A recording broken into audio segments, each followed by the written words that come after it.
Parlons économie sur Radiolac. Avec la Chambre de commerce, d'industrie et des services de Genève. Bonjour tout le monde, nous voilà de retour sur Radiolac durant une heure sur One TV également quand vous le souhaitez. OneTV.ch, c'est l'endroit où nous parlons économie chaque semaine. Votre heure extrêmement large, je le dis chaque semaine, mais vous allez voir, c'est encore le cas. Quelle méthode pour sa sécurité en ligne? Le Cyber Peace Institute a quelques idées, même une nouveauté avec les Cyber Angels. On verra ça dans la troisième partie de cette émission. On va aussi parler livraison avec la problématique, car c'en est une de ce que l'on appelle le dernier kilomètre. Différentes entreprises genevoises entre autres, ont des réponses autour de ces questions. Également autour de cette table, il y a Morgane Tinguely. Bonjour. Bonjour. Vous êtes responsable de projet au département politique de la CCIG avec un événement qui est de retour pour sa 3e édition. On bâtit des ponts, en anglais, Building Bridges. Oui, ça aura lieu du 3 au 6 octobre 2022 au centre international des conférences de Genève, donc CICG et pas CCIG.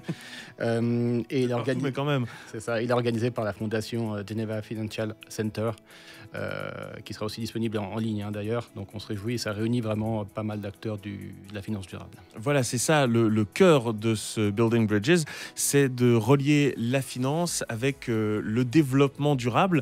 Bon, je crois qu'aujourd'hui, on a compris que c'était dans l'intérêt de chacun. Oui, mais c'est le but et c'est justement déjà le 3e événement. C'est quand même relativement récent comme concept, la finance durable. Et nous, on est extrêmement contents de voir que cet événement peut perdurer puis amener des choses positives pour le secteur et pour l'économie en général. Oui, avec ce fameux effet de ruissellement. C'est-à-dire que si l'économie fait les choses bien, à la fin, les particuliers, on n'est pas à l'abri d'en profiter aussi. C'est pour le bien, j'allais dire bien commun, mais c'est un peu un grand mot, mais en tout cas, ça va dans la bonne direction et ça permet aussi à l'économie d'être plus agile et résiliente et de pouvoir s'adapter en fait à un environnement qui est en perpétuelle évolution. Vous allez sur buildingbridges.org, tout attaché du 3 au 6 octobre au CICG. Notre premier invité, le voici. Parlons économie sur Radiolac. Le Focus. Bonjour Simon Viguette. Bonjour. Vous êtes directeur de l'office de tourisme de Verbier-Val-de-Bagne. Les stations de ski vivent-elles du tourisme à l'année? C'est la question qu'on va se poser. Mais alors, avant toute chose, on va parler tourisme et tourisme global. L'hiver arrive, je ne veux pas citer Game of Thrones, mais on le voit bien avec la météo qu'on a en ce moment. À quoi est-ce qu'il faut s'attendre cet hiver? Alors cet hiver, il y a beaucoup d'incertitudes, mais on laisse supposer que ça va être plutôt un bel hiver si on en juge par les pré-réservations qu'on a actuellement. Et puis surtout, les sommets sont blanchis, donc ça donne envie de ski, ça donne envie d'hiver. Puis après ces 2 années qui étaient un petit peu particulières liées au Covid, je dirais même ces 3 hivers, puisque l'hiver 19-20 a quand même été passablement impacté. On sent qu'on a besoin de liberté et puis le ski offre cette liberté que les gens recherchent actuellement. Lorsque vous dites les sommets sont blancs, ça c'est formidable, c'est une bonne nouvelle. C'est un blanc naturel? Oui, à ce moment, c'est un blanc naturel, puisque l'enneigement mécanique ne commence que plus tard. En général, il ne peut pas commencer avant début novembre. Et là, non, c'est simplement qu'il fait froid, il y a des précipitations, donc ça amène de la neige. Ce sera bien aussi pour les glaciers, d'ailleurs. Oui, très clairement, parce que c'est ce que j'allais dire. On vit quand même dans un monde, et on l'a vu cet été, on a un glacier, enfin 2 glaciers qui étaient reliés entre eux depuis entre 2 et 6 000 ans, c'est dire si c'est fou, qui aujourd'hui sont séparés. Et on a quand même l'impression que le ski, les dernières années, on peut en faire. Alors, on n'espère pas. Je veux pas casser l'ambiance. Non, mais ça fait partie des éléments qu'on doit anticiper aussi, puisque, évidemment, avec le réchauffement climatique, il y a de moins en moins de stations qui vont pouvoir proposer du ski. Il y a également une offre de loisirs qui s'est considérablement étoffée, qui fait que on a plein de possibilités d'activités, même en hiver. Donc, c'est sûr qu'on doit se réinventer sans arrêt. Par contre, l'avantage de la destination Verbier-Quatre-Vallées, c'est d'être haute en altitude. On monte jusqu'à 3300 mètres. Donc, on a un enneigement qui est garanti, avec aussi de l'enneigement mécanique qui est très, très bien développé, ce qui nous permet de garantir encore pour pas mal de temps du bon ski, mais on travaille sur énormément d'autres choses aussi. Alors vous êtes bon dans votre métier parce que vous avez replacé pourquoi Verbier c'est mieux que les autres. Mais tiens, ça m'amène une question. Est-ce qu'il y a une réponse d'ailleurs? Pourquoi est-ce que Genève et surtout les Genevois, j'ai l'impression qu'on a une relation d'amour avec Verbier qui est assez unique? Ouais, je pense que c'est déjà aussi la proximité. Il y a d'autres stations qui sont plus proches, mais qui sont moins haute montagne. Et puis, c'est souvent aussi lié à des effets boule de neige d'une famille, d'un groupe de personnes qui viennent et qui font venir leurs amis. Puis, il y a une sorte de petite mode qui se met en place. Puis, il y a aussi le fait qu'à Verbier, il y a ce côté festif, il y a côté ville à la montagne. Donc, ça dépayse quand même pas trop les Genevois, tout en les dépaysant beaucoup de par l'environnement et les activités qu'on peut y faire. Donc, un lien qui est quand même assez naturel et qui fonctionne très, très bien d'ailleurs. Morgane Tinguely, un avis là-dessus? Oui, on parlait de proximité avant avec Verbier. C'est vrai que la destination a la chance d'être très bien desservie. Alors, bien sûr, il y a la route, mais il y a aussi le train, avec un accès direct en bas des remontées mécaniques. Et c'est vrai qu'il y a un système qui a été mis en place depuis quelques années, le Verbier Express, qui permet de relier de Genève à Verbier. De manière... Fiable, quasiment de manière directe. Ouais, c'est ce que j'ai dire, de manière extrêmement simple. On parle évidemment de l'hiver, mais et l'été d'ailleurs, il s'est passé comment? Parce que la thématique, on y reviendra, c'est les 4 saisons aujourd'hui pour une station. Alors c'est sûr, on parle plutôt de 2 saisons, hiver-été, parce qu'après, printemps-automne, on aura plutôt des activités qui se rapprocheront de celles de l'été. Je dirais l'objectif 4 saisons, il est là. Maintenant, dans la réalité, on est plutôt sur 2 saisons, comme je le disais. Et puis, on a de la peine quand même à faire tourner une station telle que Verbier 12 mois sur 12. On vise plutôt 10 mois sur 12 pour être plus réaliste. C'est déjà énorme. C'est déjà beaucoup. C'est déjà beaucoup. Je dirais, on n'y est pas encore, mais on met énormément d'énergie sur l'été parce que l'été offre des possibilités extraordinaires. Par contre, il y a une intensité concurrentielle qui est aussi beaucoup plus grande en été. En été, il y a une offre de tourisme et de loisirs qui est juste énorme, alors qu'en hiver, si on veut faire du tourisme et du loisir, c'est un petit peu plus limité, donc c'est plus facile pour nous en hiver. Alors, est-ce que le réchauffement climatique, qui est un problème au sens large évidemment, mais qui est un réel problème en hiver pour une station de ski, finalement, ça vous aide l'été, parce qu'il fait un peu plus frais, donc on ne va pas non plus à la plage quand il fait 40 degrés? Alors les deux. On a eu un atelier dans le cadre de la création du master plan, un atelier qu'on a réalisé avec les hébergeurs, avec les restaurateurs, et puis le réchauffement climatique est arrivé autant dans les menaces que dans les opportunités. Menace évidemment pour le ski, comme vous le disiez tout à l'heure. Menace aussi pour l'été, parce que si on a des étés trop secs tels que celui-ci, ça devient aussi compliqué parce qu'on vend une nature qui n'est pas une nature désertique quand même. Mais c'est une opportunité, c'est sûr, parce que quand il fait beau et chaud, les gens ont envie de monter, de prendre de l'altitude, de venir à la fraîcheur. Et c'est sûr qu'on dort beaucoup mieux à 1500 mètres d'altitude quand il fait des températures extrêmement chaudes en plaine que lorsque ça descend même pas en dessous des 25 degrés en pleine ville. Et qu'est-ce qu'on y a fait cet été alors à Verbier? Ou alors énormément de choses. On a déjà une vingtaine d'événements qui sont présents durant tout l'été, avec un grand écart, puisque ça va du Verbier Festival à l'e-bike Festival, en passant par le jumping ou la Spartan. Donc on a beaucoup de choses qui se passent au niveau événementiel.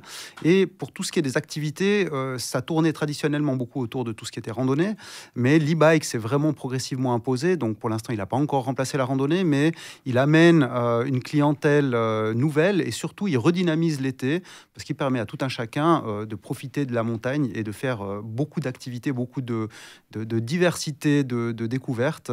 Et ça, c'est un aspect extrêmement positif pour une destination comme Verbier, qui s'est d'ailleurs positionnée sur ce segment-là avec les Bike Festival. On va continuer de parler de tout cela, puis de vos projets aussi, parce qu'heureusement, il y en a dans quelques instants sur Radio Lac et sur ONE TV. Restez avec nous. Parlons économie sur Radio Lac. Le Focus. Les stations de ski vivent-elles du tourisme à l'année? La réponse est bien clairement oui, ou en tout cas 10 mois sur 12. C'est ce que nous expliquait Simon Viguette, le directeur de l'Office du tourisme de Verbier Val-de-Bagne. Été, hiver, l'hiver aussi. Aujourd'hui, il faut savoir se moderniser, parce que les touristes de l'hiver aujourd'hui ne sont pas les mêmes qu'il y a 10-15 ans, j'ai l'impression. En tout cas, c'est ce que je ressens. C'est sûr, il y a 10-15 ans, ou peut-être un petit peu plus, les touristes venaient faire que du ski, et ils étaient à 8h30 sur les pistes jusqu'à 4h30 non-stop. Il y en a encore des comme ça. Avec la marque du masque, voilà, etc. Ouais, on en a encore beaucoup à Verbier, parce que les gens viennent à Verbier pour skier, parce que c'est vraiment le côté sportif, le côté qualité de l'offre. Mais au jour d'aujourd'hui, on le voit tous d'ailleurs dans nos activités, on cherche à faire plein d'activités différentes. Donc ça va être autant une journée de ski, peut-être une demi-journée raquette, d'aller faire de la peau de phoque, d'aller visiter un musée, d'aller profiter d'un événement, le côté gastronomie. Donc on a la chance, avec une destination comme Verbier-Val-de-Bagne, d'avoir un panel très très vaste. D'ailleurs, c'est aussi pour ça qu'on a fait nos campagnes de com sur le thème Destination of Contrast, puisqu'on peut offrir beaucoup de choses. D'ailleurs, on a fait le lancement de la campagne ici à Genève, sur le bateau Genève au printemps. Et ça s'est bien passé. C'était extraordinaire. Comme toujours, quand ça se fait à Genève, qu'est-ce que vous voulez? Il faut aussi que ça aille un peu dans l'autre sens. Mais quand même, Verbier a évidemment beaucoup de choses à offrir. Vous n'allez pas me dire le contraire. Tout comme les montagnes en France, tout comme les montagnes en Italie, c'est aussi une concurrence qui est rude, parce qu'aujourd'hui, l'argent, comme hier, mais encore plus aujourd'hui, c'est le nerf de la guerre. Verbier, c'est pas gratuit. Verbier, c'est pas gratuit. Mais en même temps, c'est une clientèle qui est plutôt haut de gamme, donc qui a plutôt les moyens, effectivement. Mais on offre également des zones dans lesquelles on peut accueillir des gens qui ont moins de moyens, puisque, comme je disais tout à l'heure, il y a Verbier, mais il y a tout le reste du Val-de-Bagne. Il y a également la Tsuma, qui fait partie de la destination également, qui est une station plus famille. Donc, il y en a un petit peu pour tous. Après, c'est aussi une question de positionnement. On ne peut pas vouloir offrir une qualité de prestation et un nombre de prestations aussi important et avoir les mêmes prix qu'une toute petite station qui n'offrirait pas autant d'activités. L'ère post-Covid, comment est-ce que vous l'appréhendez complètement? Parce que la saison dernière, on était encore un peu dans cette question de Covid. J'ai l'impression, je l'espère, que c'est derrière nous. Et donc Alors, on sait bien adapter. C'est le gros avantage d'une destination comme celle-ci parce que on a une clientèle qui a les moyens, mais on a une commune qui a les moyens aussi. Donc, ça nous permet de réagir extrêmement rapidement et efficacement à tous les enjeux et à tous les défis. Après, on essaie de le faire au mieux. Mais je dirais pour la suite, ça a apporté encore plus d'instabilité que ce qu'il y avait auparavant. Il y avait déjà des gros changements dans le tourisme, des gros changements dans les tendances qui ont été apportés par le Web 2.0, par l'évolution des tendances de consommation. Et là, ça a encore plus brouillé les cartes. Donc, c'est extrêmement difficile de savoir où est-ce qu'on va aller et comment. Toujours est-il que le besoin de loisir est toujours là. On a la chance d'être très bien positionné sur cette offre-là, donc je le vois plutôt d'un bon œil, mais c'est sûr que toutes les instabilités qu'on a au jour d'aujourd'hui, que ce soit au niveau économique ou au niveau aussi géopolitique, ça n'aide pas, mais on a la chance d'avoir une clientèle qui est assez diversifiée et le fait qu'elle ait les moyens, elle est un petit peu moins impactée par ces problématiques-là aussi. Quand on parle de projet, lorsque l'on est une destination touristique, une grosse destination de ski et un office du tourisme, on réfléchit à quelle échéance? 3 ans, 5 ans, 10 ans? Je dirais les 3. Même à 6 mois pour certains projets, parce que notre but, c'est d'accueillir au mieux nos hôtes et visiteurs, même dans quelques mois, quand la saison d'hiver va commencer, mais c'est aussi de faire des projets de beaucoup plus longue haleine, à l'instar d'une nouvelle installation de remontée mécanique qui prendra peut-être 8, 10, voire 15 ans à être réalisée. Parce qu'on en parlait tout petit peu hors antenne, est-ce qu'on sait à quoi ça va ressembler? Alors, il y a pas mal de projets qui sont déjà en cours. L'hiver dernier, on a inauguré la Barents Line, qui est une nouvelle installation de remontée mécanique entre Verbier et les Ruinettes. Cet hiver, on va inaugurer un nouveau télésiège qui remplace un très vieux télésiège pince fixe où on se sentait un petit peu comme Jean-Claude Duss à chanter Étoile des Neiges parce qu'il faisait très froid. Donc là, on va apprécier un télésiège plus rapide avec une bulle et puis un nouveau restaurant en amont. Et puis, il y a également aussi d'autres projets, mais des projets qui ont aussi été bloqués par des oppositions, comme le remplacement du téléphérique de Savollaire, télécabine de Savollaire, qui a l'air de se débloquer, mais c'est pas si simple. Donc, beaucoup de choses dans le pipeline, beaucoup de choses en cours de réalisation, et puis des idées à foison, évidemment. Oui, mais quand on dit des idées à foison, moi j'aimerais bien en avoir 2-3 d'un peu concrètes pour cette saison-là qui arrive, par exemple. Alors, pour cette saison-là, déjà, un nouveau télésiège, un nouveau restaurant, ça c'est déjà pas mal, voilà. Et puis, quelque chose qui ne se voit pas, mais qui est extrêmement important maintenant, avec une instabilité météorologique, une instabilité climatique, c'est que tout le système d'enneigement mécanique a été refait, ce qui permet d'être beaucoup plus efficace, de produire de la neige dans un laps de temps beaucoup plus petit. Et au jour d'aujourd'hui, on a de plus en plus de difficultés à avoir des jours de froid, et si on prend beaucoup de temps pour produire la neige, on prend beaucoup plus de risques. Et ça, c'est des aspects qui ne se voient pas, mais qui sont extrêmement importants parce que ça offre la garantie neige à nos clients. C'est pas trop énergivore, ça? Alors oui, ça l'est aussi. Alors si on a beaucoup de neige, en espérant que ce soit le cas, à ce moment-là, on va produire beaucoup de moins de neige mécanique. Mais c'est sûr que ça reste énergivore. Mais en même temps, si on regarde la consommation générale de toutes les remontées mécaniques en Suisse, c'est 0,34% de la consommation électrique. Donc c'est pas grand-chose. C'est sûr que c'est déjà ça. Mais on va faire des efforts. Donc essayer de produire de manière le plus optimisée l'enneigement mécanique, le damage des pistes, les mesures finalement d'économie que tout un chacun doit faire à son échelle et dans son domaine d'activité. Est-ce que je dis une bêtise, parce que vous avez aussi des projets avec la CCIG d'ailleurs? Bien sûr qu'on a des projets avec la CCIG. Oui, puisqu'on a lancé cette année le partenariat avec la CCIG. On a déjà fait l'événement ici à Genève de lancement de notre campagne de promotion, qui était très chouette. C'était un événement super sur le bateau Genève, où on a fait de très belles rencontres et autres. On a eu le gala de Verbier qui s'est tenu avec aussi une participation avec la CCIG, donc un très très beau moment. Nous avons également offert des avantages particuliers sur l'e-bike festival ou le Verbier Festival. Là, c'est ce que je disais tout à l'heure, on fait un petit peu un grand écart. Du coup, on offre aussi des choses qui sont attractives pour différents types de publics. Et à venir, on est en train de préparer plusieurs actions qu'on pourra réaliser avec, entre Verbier et la CCIG, que ce soit sous forme d'événements, de petits événements, quelque chose d'un peu intimiste, et, avec un état d'esprit un peu spécial à la Verbier style, évidemment. Et puis aussi de donner des avantages aux membres de la CCIG. On ne va pas forcément chercher à faire des rabais de prix ou autre. Nous, ce qu'on cherche à mettre en avant, c'est d'amener des expériences qu'on ne pourrait pas forcément trouver ailleurs, qui ne sont pas forcément disponibles sur le marché, mais d'avoir quelques petites exclusivités qu'on pourra mettre à disposition des membres. Évidemment, il y aura une sélection à faire, puisque on ne pourra pas contenter tout le monde. Je constate en tout cas que Genève et Verbier sont plus proches que jamais. Je crois que Morgane Tinguely sera le premier sur le télésiège. Eh bien... Non, deuxième. Merci beaucoup en tout cas Simon Viguette. Vous êtes, je le rappelle, le directeur de l'office de tourisme de Verbier, Val-de-Bagne, parce qu'il n'y a pas que Verbier, il y a tout ce qui est autour, vous nous l'avez rappelé. Merci beaucoup d'être venu nous voir et bonne piste alors. Merci beaucoup et bonne préparation de l'hiver à tous. Parlons économie sur Radio Lac. Genève innove. Comment gérer le dernier kilomètre d'une livraison? Élément de réponse avec Olivier Starkenman. Bonjour. Bonjour. Vous êtes le cofondateur de OVO Logistique Urbaine. Je donne le nom complet, après je ne dirai plus qu'OVO. Et Mohamed Kadri également qui est avec nous. Bonjour. Bonjour. Vous êtes CTO pour Chief Technical Officer chez Green Future Logistics. On va essayer d'être un peu dans le français, si vous m'en voulez pas, durant ces quelques minutes. Tout d'abord, bon, on va un petit peu poser les choses. OVO, qu'est-ce que c'est? On a déjà vu des vélos qui ont ces 3 lettres dessus. Alors, OVO, c'est une entreprise qui va offrir des services de logistique du dernier kilomètre. Donc, on va offrir des alternatives à l'utilisation de camions ou de camionnettes dans les centres-villes pour tout ce qui est livraison, collecte ou gestion de marchandises. Et on va utiliser des vélos, différents types de vélos, avec des contenants, des gros vélos, pour répondre à ces besoins. Dernier kilomètre, ça veut dire je me fais livrer quelque chose qui est parti, je sais pas moi, d'un entrepôt à Bâle, qui arrive à Perly. Et moi, j'habite pas à Perly, et ce bout de centre-ville, c'est le plus compliqué, c'est ça? Exactement. On parle souvent que c'est les derniers kilomètres les plus émissifs en CO2. On parle des derniers kilomètres, mais on parle aussi des premiers kilomètres. Donc, quand on pense à de l'économie circulaire, à des consignes, à du recyclage, il faut aussi que ça parte depuis chez nous pour arriver à quelque part. Quand a démarré votre entreprise? On a démarré juste avant le Covid. Né fin, né creux, pardon. Mohamed Kadri, vous êtes plus récent, vous avez démarré l'année dernière. Oui, exactement. Et qu'est-ce que vous proposez? Alors, Green Future Logistics, on l'a fondé en juillet 2021. Notre première motivation, c'était d'avoir un impact positif sur le secteur du dernier kilomètre, qui est particulièrement gaspillant, surtout quand on le compare à d'autres modèles de transport comme le cargo maritime, qui là est extrêmement optimisé et mutualisé par nécessité.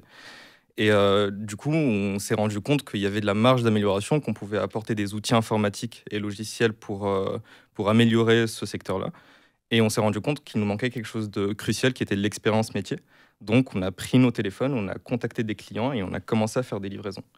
Et grâce à ça, on a pu à la fois pérenniser notre service de livraison et améliorer nos outils logiciels qui aujourd'hui sont très pertinents et très puissants. Alors concrètement, votre outil logiciel, moi je suis commerçant, il me sert à quoi votre outil?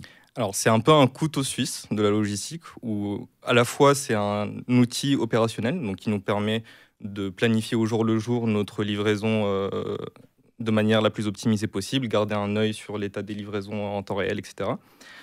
Mais c'est aussi un outil de simulation et c'est là où ça peut devenir intéressant parce qu'on peut quantifier, mesurer et comparer plusieurs scénarios logistiques et s'amuser à modifier les configurations d'une flotte de véhicules, quel type de carburant on utilise, ce genre de choses. Et ça permet à des logisticiens de sereinement prendre des décisions sur leur logistique. Alors moi j'ai l'impression que Green Future Logistics s'adresse à des acteurs qui ont un volume énorme, alors que OVO c'est un volume plus petit parce que du coup sur des vélos. Ou je dis une bêtise? Ah, vous dites une bêtise. Ok, très bien, mais corrigez-moi. Alors, tout est possible en vélo cargo. On a vraiment maintenant les gens, souvent, ils ont une vision du vélo comme il était il y a 5 ans, 10 ans, parce que oui, les choses évoluent petit à petit, mais des fois un peu plus lentement que ce qu'on aurait besoin. Mais les vélos, aujourd'hui, ils peuvent être de très grands volumes, peuvent être triporteurs, biporteurs. On peut avoir des remorques, différents types de contenants. On peut répondre aux besoins de la chaîne du froid. Donc, vraiment, tout est possible. D'accord. Ensuite, bien sûr, les vélos tout seuls, souvent ça suffit pas, comme on peut le voir là avec mon collègue. Mais c'est pas uniquement les outils IT, c'est aussi les infrastructures. Donc chez OVO, on travaille beaucoup sur les infrastructures et on travaille aussi sur des logiciels d'optimisation parce que c'est un tout, c'est un écosystème en fait pour réussir à arriver à ce but-là. Parce que c'est vrai qu'on a le sentiment que le vélo cargo, c'est forcément un petit commerçant qui a un petit colis à livrer chez un petit particulier comme moi, mais non alors. Alors en fait, ça peut l'être, mais pas seulement. Ça peut tout à fait l'être, mais on a en fait au niveau de OVO, nous on a plusieurs segments, on a plusieurs types de clients. Alors bien sûr, on a ces commerçants ou des PME ou même des producteurs. On a commencé à travailler avec les producteurs où on offre vraiment des services de logistique sur mesure pour leur livraison, qui est souvent des livraisons à des clients finaux. Donc on parle de B2C, mais on a aussi d'autres segments comme les transporteurs, les distributeurs, où on va ou gérer de l'intralogistique entre les différents lieux, ou on va de nouveau gérer, mais juste les derniers kilomètres de leur logistique. Alors là, nous, on va travailler avec des grands transporteurs. Ça va être des grands volumes, mais qui dit plus de volume, dit plus de vélos. Les vélos sont agiles, il suffit d'en mettre plus, de les laisser tourner en ville et on arrive à répondre à ses besoins. On voit bien avec la question de la piétonisation qui revient régulièrement sur la table à Genève. Les voitures ne peuvent tout simplement plus passer. Beaucoup de commerçants étaient agacés de ne pas pouvoir assurer des livraisons. Donc la solution peut être effectivement un vélo. Le Covid dans tout ça, parce que vous avez démarré un juste avant, l'autre juste après. Donc je vais démarrer avec vous, Mohamed Kadri. Est-ce que ça a été un révélateur de vous dire il y a besoin de ça ou rien à voir? Ah oui, totalement. Alors la crise sanitaire, elle a eu un impact assez fort sur les habitudes de consommation des particuliers. Et du coup, ça a augmenté considérablement les volumes de livraison et les demandes en B2C. Donc nous, ça nous a permis d'avoir un bon départ pour notre service de livraison qu'on a commencé environ il y a 1 an. Mais je pense aussi que les enjeux les plus pertinents pour nous sont aujourd'hui aussi économiques. Donc on a vu avec l'augmentation des prix des carburants et de l'électricité, les entreprises aujourd'hui doivent être agiles et elles doivent être capables de transitionner d'une stratégie où ils cherchent du chiffre d'affaires à une stratégie où ils cherchent de la marge. Et c'est exactement ce que notre logiciel permet de faire. Olivier Starkenman, vous qui avez donc démarré juste avant le Covid, pour le coup, quel impact? Alors, au début, le Covid, ça a été difficile pour tout le monde, même pour ceux dans la logistique, parce qu'il y avait beaucoup. Mais les gens, ils ont réalisé, ou les commerçants et les acteurs des différentes industries, donc on parle vraiment de tous les acteurs de la cité, ils ont réalisé que la logistique, en fait, était centrale. Il était important d'être agile et d'être capable de l'optimiser. Parce que plus elle devient importante, plus elle doit être optimisée pour rester rentable. Agile et optimisation, c'est vraiment les maîtres mots de vos deux entreprises dont on continue de parler sur Radio Lac et sur One TV, bien entendu. C'est Parlons Économie. Parlons économie sur Radio Lac. Genève innove. Comment gérer le dernier kilomètre d'une livraison? Ils sont tellement complémentaires qu'ils continuent d'en papoter hors antenne. Mohamed Kadri, CTO de Green Future Logistics. Olivier Starkenman, vous êtes cofondateur de OVO Logistique Urbaine. Genève, j'ai le sentiment que c'est un peu une ville particulière parce qu'on aime bien les vélos, mais on n'aime pas les vélos. Alors on va fermer des quais, on ne va pas les laisser passer. La question des infrastructures que vous soulignez un petit peu plus tôt, Olivier Starkenman, quel avenir finalement pour tout ça? Est-ce que vous êtes assez impliqué là-dedans? Alors, on pense qu'il y a un bel avenir, qu'on vient avec des solutions pour répondre aujourd'hui aux enjeux des réaménagements des centres urbains. On est capable d'utiliser différents types de véhicules. On parle souvent de logistique multimodale.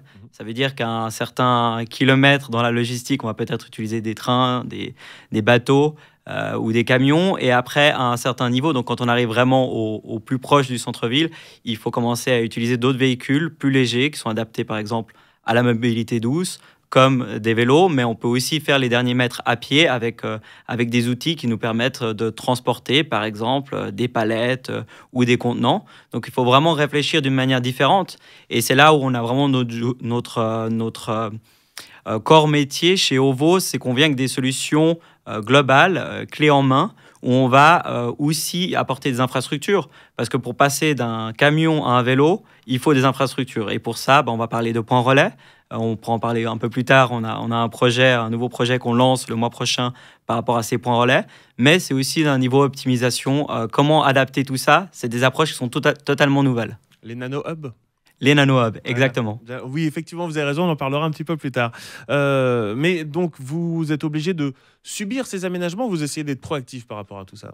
Alors, on est proactif et on parle avec différents acteurs, des promoteurs immobiliers qui réfléchissent déjà aux quartiers qui seront construits dans 3, 4, 5 ans. Mais on travaille aussi avec le canton. On est en discussion avec plusieurs communes, avec plusieurs villes. Donc vraiment, les gens, ils se posent des questions parce qu'aujourd'hui, il faut des solutions à la fois pour les commerces, mais aussi pour les citoyens dans ces questions de réaménagement des centres-villes. Donc les collectivités publiques sont au centre de nos interlocuteurs aujourd'hui. Et dites voir, Mohamed Kadri, quand on sait que c'est déjà un peu le cas aujourd'hui, mais ça le sera complètement demain, les voitures autonomes qui ne vont pas polluer non plus, même sans accompagnant. Donc à la limite, demain, la voiture viendra me chercher en bas de mon travail, j'aurai déjà mon colis qui m'attend dans le coffre. Donc pourquoi est-ce que j'aurais besoin de vous? Vous avez 2 heures, pas de calculatrice. Pas de souci. Eh bien, les voitures autonomes, c'est quelque chose qui est super intéressant, même si c'est difficile à monter en termes de législation. Beaucoup d'endroits n'acceptent pas encore d'avoir des véhicules autonomes ou même des vols de drones, etc. Mais c'est quelque chose qui peut être complémentaire à nos services parce qu'on peut vraiment optimiser plusieurs dépôts en même temps, plusieurs véhicules en même temps. Et c'est là où l'aspect de mutualisation intelligente devient super intéressant, où on peut, par exemple, répondre à la question de à qui on doit déléguer nos livraisons pour qu'elles émettent le moins de CO2 possible.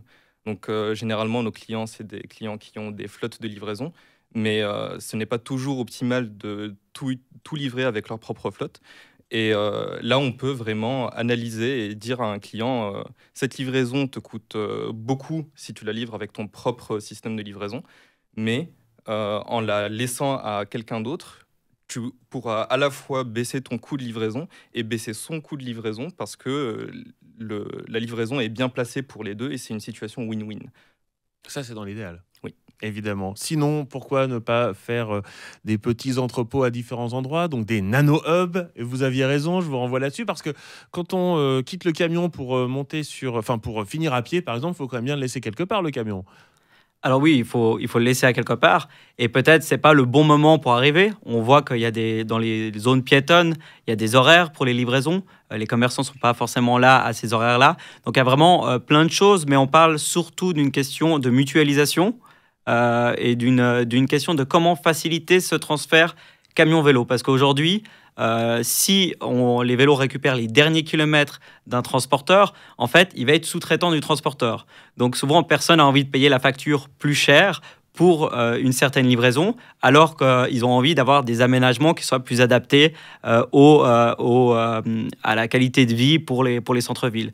Donc on doit vraiment faciliter ce transfert camion-vélo, et pour cela, les nano-hubs permettent un transfert sans reconditionnement. Donc le camion, il vient, il dépose les marchandises, le vélo arrive tout de suite après, il récupère les marchandises et il va peut-être rayonner plusieurs fois, ou ce sera peut-être plusieurs vélos sur un rayon bien sûr assez court, mais il va réussir à répondre exactement aux mêmes besoins qu'aurait répondu le camion dans un centre très, très dense. Très concrètement, ce nano-hub, c'est une sorte, finalement un peu comme une benne, qui prend moins de place qu'un camion évidemment, mais qui permet de faire un échange, pour faire simple. Alors, il prend même beaucoup moins de place qu'un camion, ça prend la moitié d'une place de parking.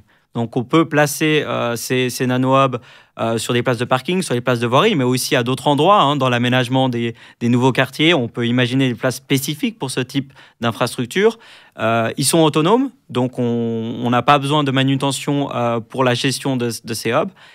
Et ensuite, ils peuvent facilement être déplacés si besoin d'un quartier à l'autre, d'une rue à l'autre.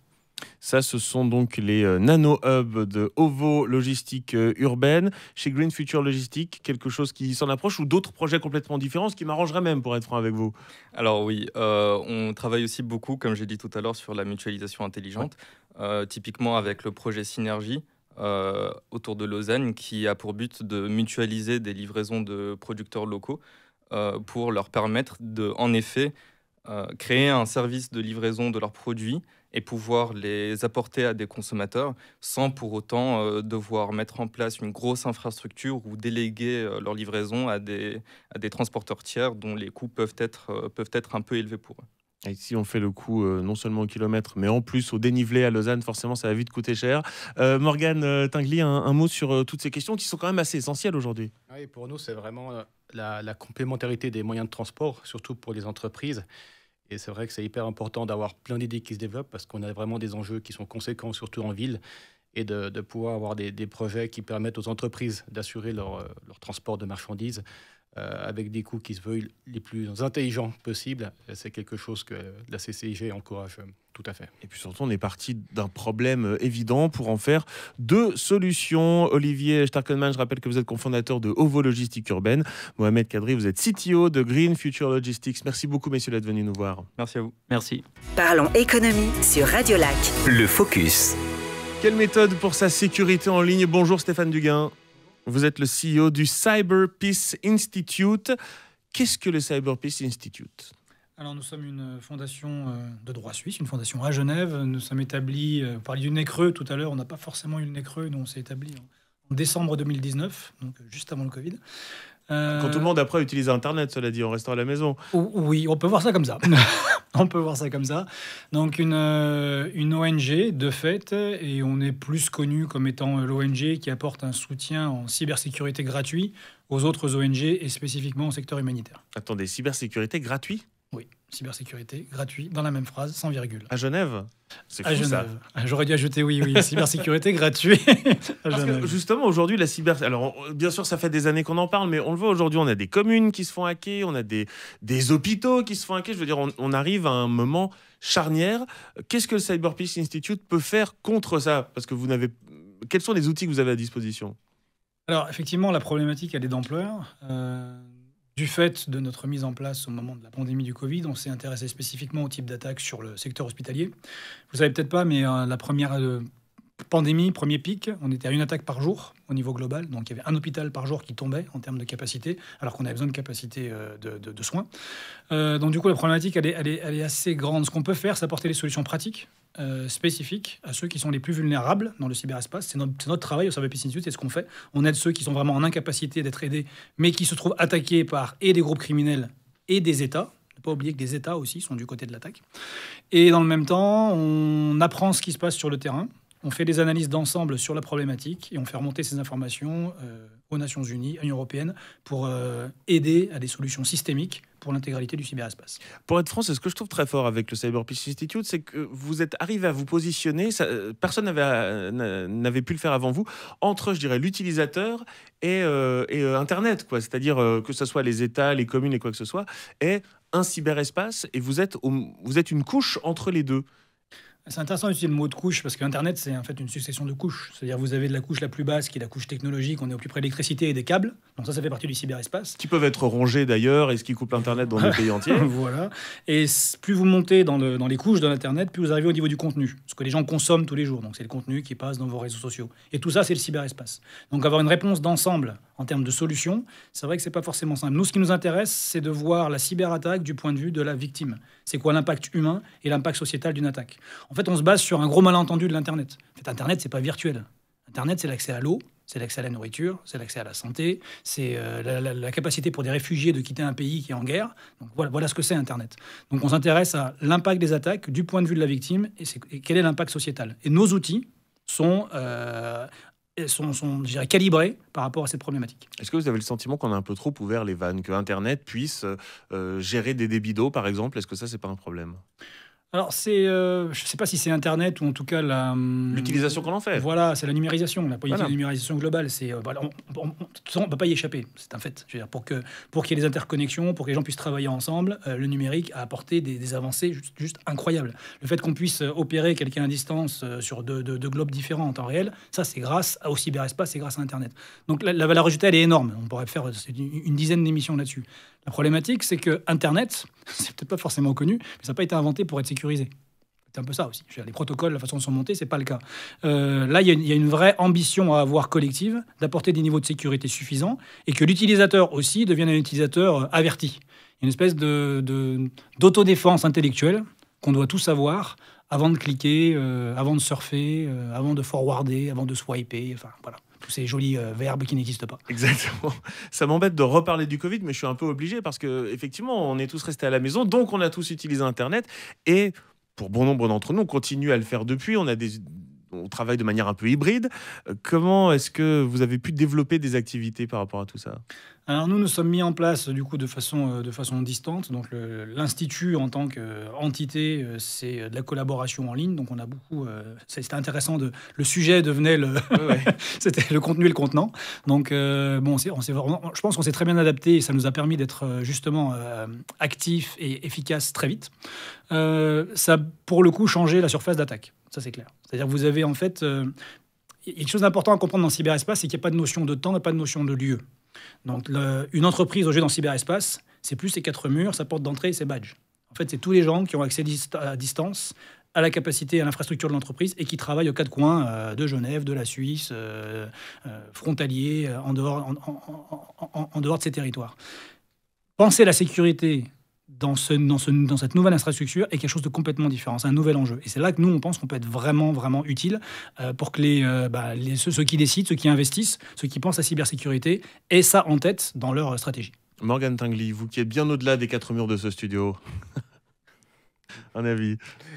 Oui, en fait, ce que je voulais dire, c'est que Internet, c'est une technologie relativement récente malgré tout, qui monte en puissance à chaque fois. Et c'est vrai que les niveaux de menaces sont vraiment variables. Donc on soutient tout à fait ce genre d'initiative qui vise à assurer aussi une sécurité aux entreprises, parce qu'à chaque fois qu'il y a une attaque, ce qui est important, c'est qu'il y a un coût derrière qui est supporté. Et en général, le coût est supporté par la personne qui est attaquée. Donc ça, c'est aussi extrêmement important pour nous, et de pouvoir développer, on va dire, une sécurité sur Internet pour l'ensemble des acteurs.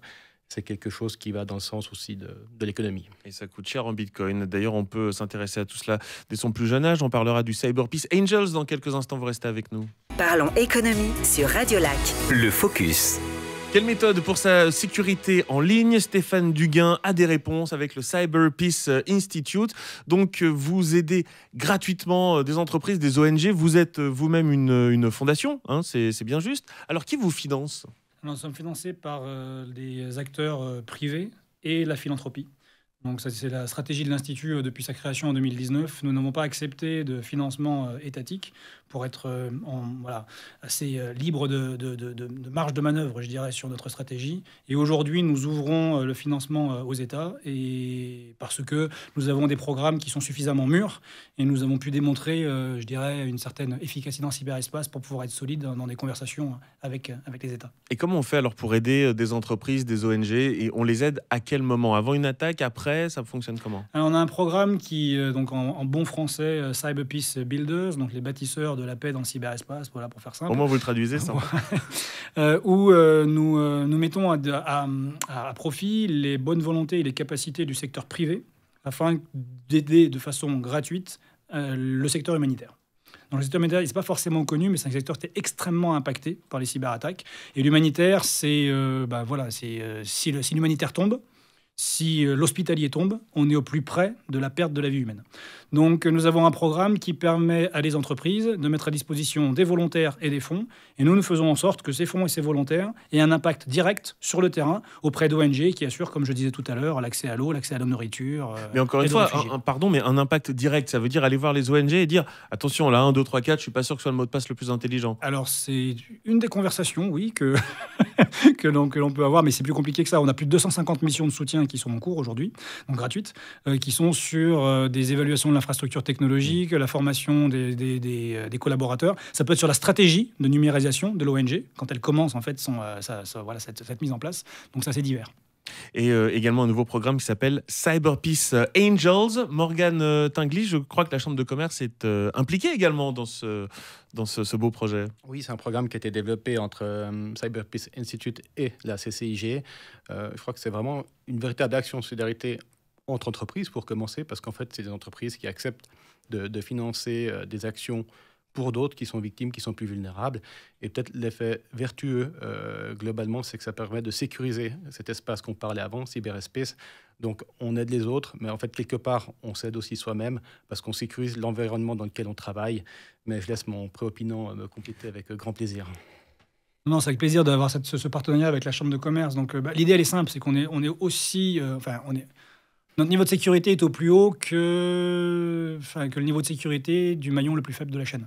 Et dans le cyberespace, tout le monde est connecté. Donc il y a eu vraiment cette compréhension auprès de la CCIG de se dire, voilà, si les entreprises œuvrent de concert pour la cybersécurité collective, du coup, tout le monde y gagne. Donc de façon pragmatique, ces anges du cyberespace nous apportent un financement qui nous permet d'avoir plus de volontaires, d'aider plus d'ONG, mais dans le même temps, eux, ils en retirent un savoir-faire, une meilleure connaissance fine de l'état de la menace, et du coup, ça nous permet d'avoir des conversations qui fait augmenter la capacité de cybersécurité de tout le monde. Conversations et outils gratuits que l'on met à disposition, vers lesquels on peut orienter différents acteurs. Et là encore, on parle de quel type d'outils? Parce que j'imagine des entreprises qui nous écoutent qui pourraient être intéressées par ça.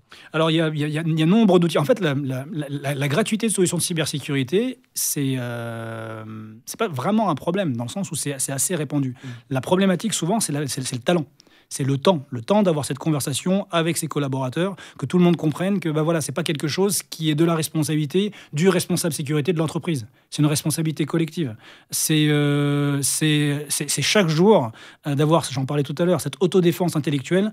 Est-ce que je clique ou est-ce que je ne clique pas? Est-ce que tout de suite, j'ai le réflexe d'informer lorsque quelque chose arrive dans mon périmètre? Ça, c'est des conversations qu'on a avec les ONG, avec le secteur privé, pour aider déjà de base à cette prise de conscience, et ensuite déjà identifier des outils techniques gratuits qui permettent d'évaluer votre surface de risque, de mener des campagnes d'email de phishing, comme on appelle ça, c'est-à-dire vous allez simuler dans votre entreprise du hameçonnage, et puis ça peut être ludique, voilà, récompenser ceux qui ont réussi, faire en sorte que ceux qui n'ont pas réussi se retrouvent pas avec le bâton. C'est plus des actions de formation. Il y a plein de choses à inventer. Et encore plus aujourd'hui quand nos vies professionnelles et personnelles sont finalement diluées l'une dans l'autre. Donc on a vite fait de cliquer sur un email, qu'il soit personnel ou professionnel, on fait même plus trop la différence. Oui, bien sûr. On a d'ailleurs un partenariat avec le réseau de transport à Genève pour une campagne de sensibilisation.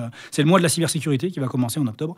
Et donc pendant ce mois, si vous êtes dans le tram ou dans le bus, vous pourrez avoir quelques conseils du Cyber Peace Institute pour votre cybersécurité. Bon, en attendant, je vais changer mon mot de passe. Stéphane Duguin, CEO de ce Cyber Peace Institute. C'est ça votre mot de passe? C'est Stéphane Duguin, CEO, exactement. Merci beaucoup d'être venu nous voir. Merci beaucoup. Parlons économie sur Radio Lac. Avec la Chambre de commerce, d'industrie et des services de Genève. 8, 7, 6, 5. Pardon, je finirai plus tard. Merci beaucoup à vous de nous avoir suivis, à nos invités d'avoir été présents. On se retrouve, vous pensez bien, la semaine prochaine. C'est le jeudi 14h-15h sur Radio Lac et quand vous le souhaitez sur onetv.ch. Merci beaucoup à Nicolas Granger pour la préparation de cette émission, Noah Sherman pour la réalisation sans faille, et je vous dis à la semaine prochaine. One TV, programmé VOD sur onetv.ch.